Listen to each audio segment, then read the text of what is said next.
سوال یہ ہے کہ ہر بات اللہ تعالیٰ نے جو ہمیں سکھائی ہے اس میں ایک خاص ترتیب اور خاص حکمت ہے.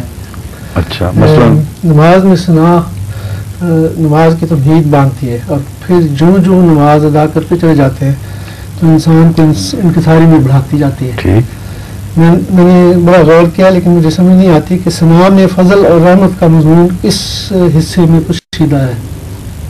جیسا کہ واضح کریں. تشہد اور درود شریف میں اللہ تعالیٰ فضل، رحمت اور برکت کا ارادہ ذکر کرتا ہے. ثنا میں مثال دونوں الفاظ پڑھیں، دونوں کے موازنہ کر کے بتائیں، پھر بات آگے بڑھے گی.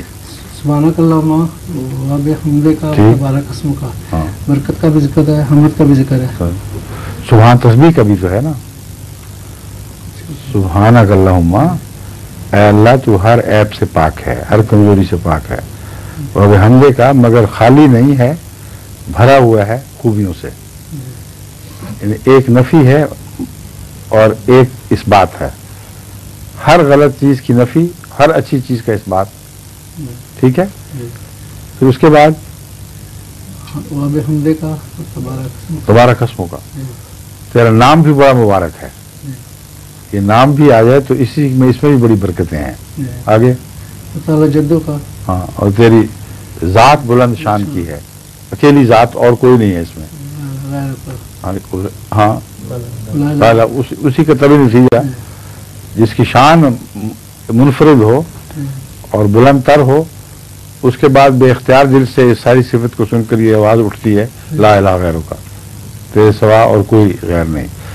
بعض روایتوں کے مطابق جل ثناؤ کا بھی پڑھا جاتا ہے، مگر غالباً یہ خاص مواقع کے لیے بعضوں نے استعمال کی. کیوں جی؟ نہیں، جو ہم نماز سکھائی گئی بچپن سے اس میں نہیں، لیکن میں نے کہیں پڑھا ہے کہ جل ثناؤ کا کی روایت بھی ہے، وہ بھی اس میں کہیں، مگر وہ چیک کروائیں اس کی کیا حقیقت ہے. ہاں جی، تو فضل اور رحمت پھر حمد میں شامل ہو گئی نا، سب چیزیں. ہاں، حمد کے اندر سب چیزیں آ گئی. ٹھیک ہے.